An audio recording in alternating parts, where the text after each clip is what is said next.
Dando continuidade ao assunto, nossa entrevista ao vivo de hoje é sobre o choque de gerações no trabalho e, para isso, recebemos no estúdio o doutorando em Psicologia do Trabalho, Daniel Gomes Frutuoso. Daniel, seja muito bem-vindo ao Informativo. Muito obrigado, Matheus. É um prazer estar aqui, né? Falar um pouquinho sobre esse choque de gerações que hoje a gente vê no mercado de trabalho. O prazer é todo nosso. E para a gente iniciar nossa entrevista, quais são as gerações existentes, quais são as diferenças entre elas nesse ambiente de trabalho? Certo, Matheus, hoje nós temos 4 gerações no ambiente de trabalho, né? Nós começamos com os Baby Boomers, que eles estão ali depois da Segunda Guerra Mundial, então 1965 a 1980, mais ou menos. E eles são uma geração que hoje já está entrando no estágio ali da aposentadoria, mas e a característica principal deles é uma questão assim, um respeito à hierarquia, uma longa estabilidade no trabalho, né, ficar muitos anos na empresa. Eles não geralmente são orientados a processos, né, então se dá um processo para eles, eles seguem. Nós temos também logo em seguida a geração X, que ela vai mais ou menos de 1980 a 1900 perdão, eu falei as datas erradas, tá? Mas eles começam em 1980, finalizam em 1980, né? E começam em 1970. Então, a geração X, eles já tem uma questão mais de... começam a ver o trabalho e a vida pessoal de maneira diferente dos Baby Boomers, que é uma questão mais de equilíbrio. Então, eles já buscam essa questão de equilíbrio entre a vida profissional e pessoal, mas, ao mesmo tempo, buscam muita realização no emprego. Então, eles se veem outras oportunidades, eles vão em busca delas. Nós agora começamos com a geração Millennials, que também é denominada geração Y. Eles são uma geração que começam ali no final dos anos 80, né? E vão até mais ou menos 1995. E eles já começam a estar dentro da tecnologia. Então, começa a questão da internet, então é uma geração mais multitarefas, é uma geração também que não, como os Baby Boomers, eles já não ficam tanto tempo naquela organização, né? Tem essa característica.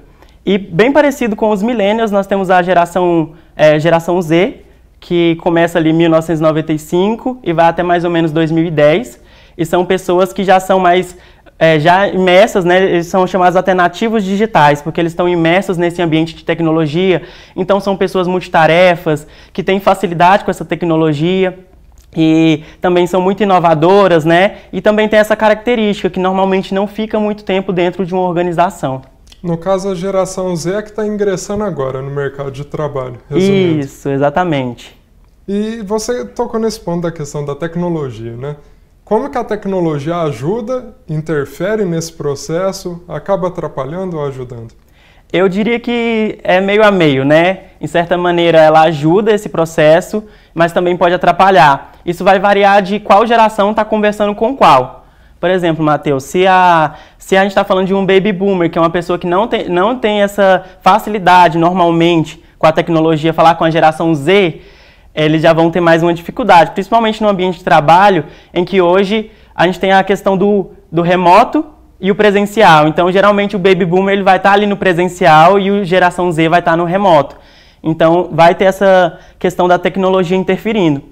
Mas se for uma geração mais próxima, como a geração Millennial e a geração Z, eles já vão estar mais conectados, então a conversa pode ser por WhatsApp mesmo, no trabalho, então tem isso já facilita, tem essa interlocução. E para além da tecnologia, quais são os outros desafios existentes? Eu vejo assim que existem 2 principais, que o primeiro é a própria maneira de comunicar e de se relacionar no trabalho. Por exemplo, a geração Z, eles já estão acostumados com home office, né, como eu dei exemplo. Então, eles vão se comunicar geralmente por vias virtuais. Então, não vai ter aquela questão do vínculo longo. Eles não vão ter a questão até das expressões, né, faciais, movimentos que a gente vê no vínculo. Já a gente também tem a própria questão da maneira com que executa o trabalho, né? Então, como eu falei, os baby boomers, como eles são orientados a processos, eles vão geralmente seguir um padrão. Já a geração Z, eles vão procurar maneiras sempre diferentes de fazer o trabalho. Então, isso acaba dando divergências, né, conflitos, que é o que a gente está tratando aqui dentro do ambiente de trabalho. E como que a psicologia do trabalho ajuda nessa resolução de conflitos? Certo. Eu acho que a principal maneira que a psicologia do trabalho tem para isso, além da própria mediação dos conflitos, né, é fazer com que as pessoas entendam a importância de ter essa diversidade. Porque se a gente está falando de cada um tem suas qualidades, né, e seus empecilhos também, a gente está falando que cada um tem muito a contribuir. E a psicologia do trabalho vai analisar isso e vai mostrar, inclusive, para as organizações que tem vantagens e tem uma diversidade, né, de gerações dentro da organização. Excelente, Daniel. A gente encerra aqui a primeira parte da entrevista, porque nós vamos agora para um rápido intervalo e em seguida voltamos com mais entrevista ao vivo. Até já!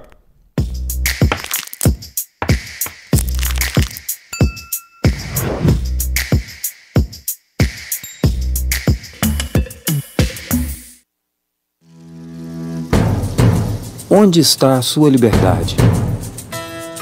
A nossa está declarada na bandeira.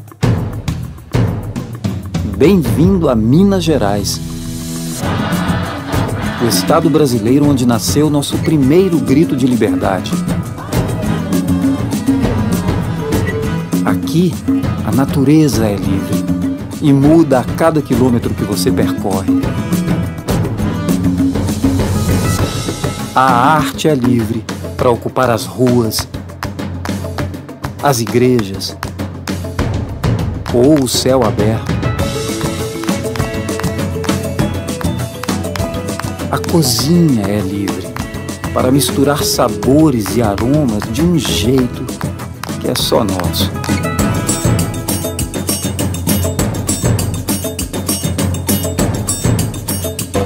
E você?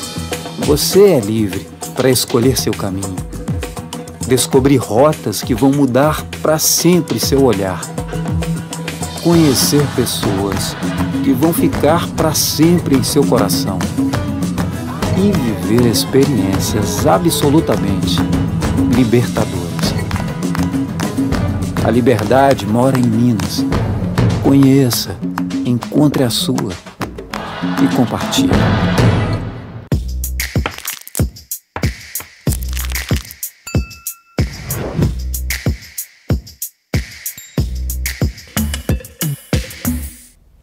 Estamos de volta com o Informativo TVU. Vamos conferir agora como as pessoas lidam com as diferentes gerações no trabalho. Normalmente na minha empresa não, porque eles são bem legais, são bem jovens. A gente não tem muito pessoas mais velhas. Mas é uma boa comunicação, sim, a gente se entende bem. De forma alguma. Inclusive, a minha empresa, a gente tem uma campanha contra o etarismo dentro da empresa, tem as vagas reservadas para essas pessoas, né? E é sempre bem inclusivo, a gente não aceita preconceito, enfim, é bem bacana. Problema nenhum, graças a Deus é tudo abençoado, independente da idade, a gente se trata bem com respeito, né? Isso é o que prevalece, independente da idade, a gente sempre respeitando o mais velho.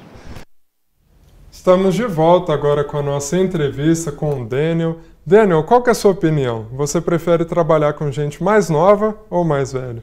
Matheus, eu particularmente não tenho preferência de idade, já trabalhei com várias faixas etárias, né?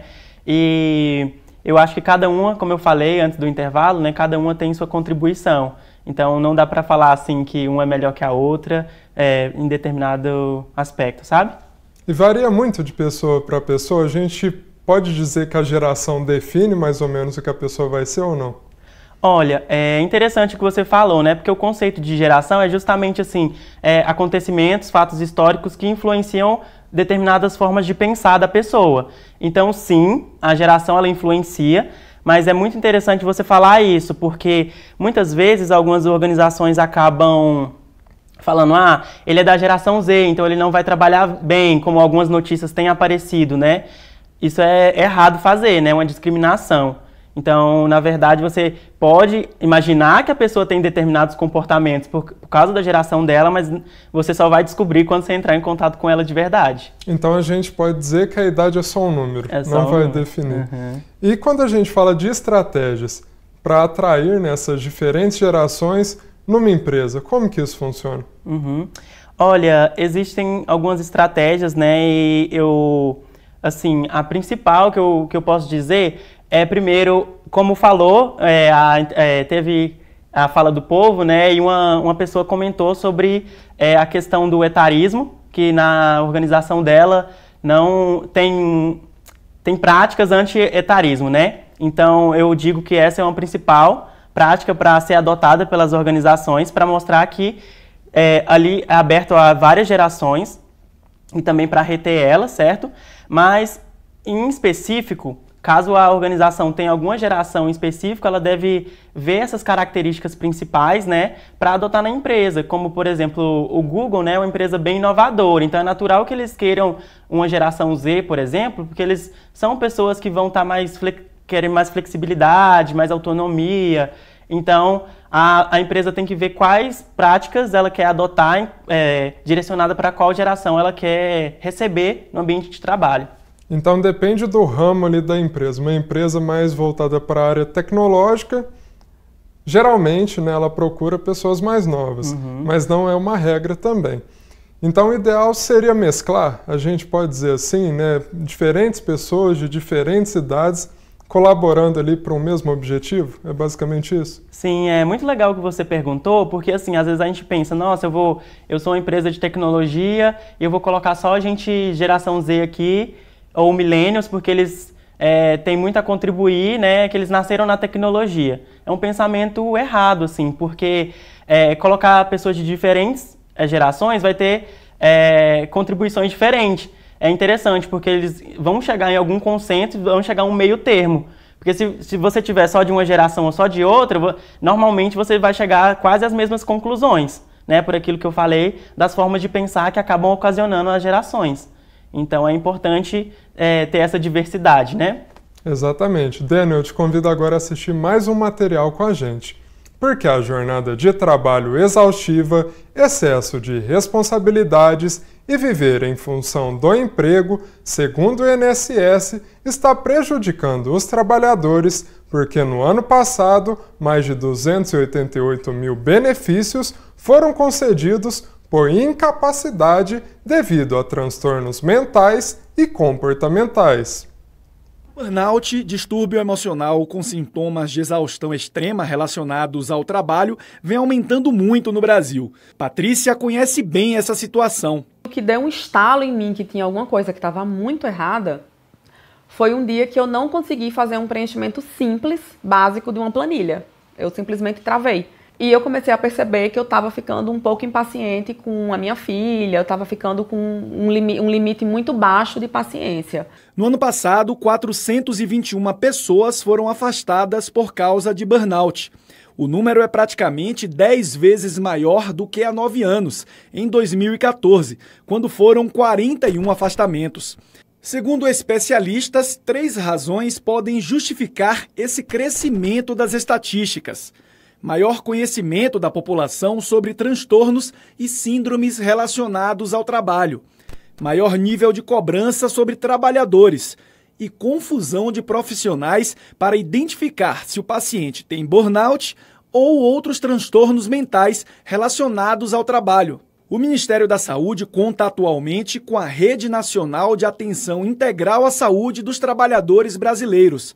Ao todo, estão habilitados e em funcionamento 215 desses centros em todos os estados. Em geral, as pessoas também procuram a área de RH, a área de benefícios, as empresas têm um médico do trabalho, enfim. Então, esse acompanhamento próximo já dá sinais, dá informações ao RH de como cada colaborador está. Patrícia esperava um olhar mais humano da sua ex-chefia. Não teve nenhuma conversa, um acolhimento.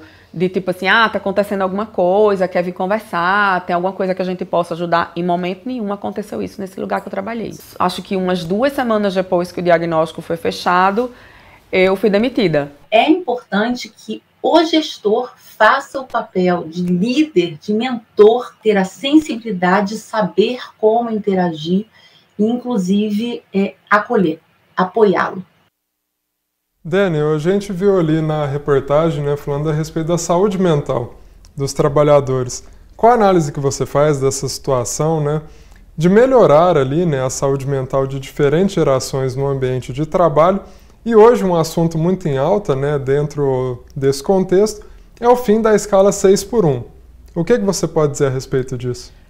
Matheus, eu acho muito interessante essa discussão da escala 6x1, porque a gente está falando diretamente de saúde, né, da pessoa, saúde no geral, não só no trabalho.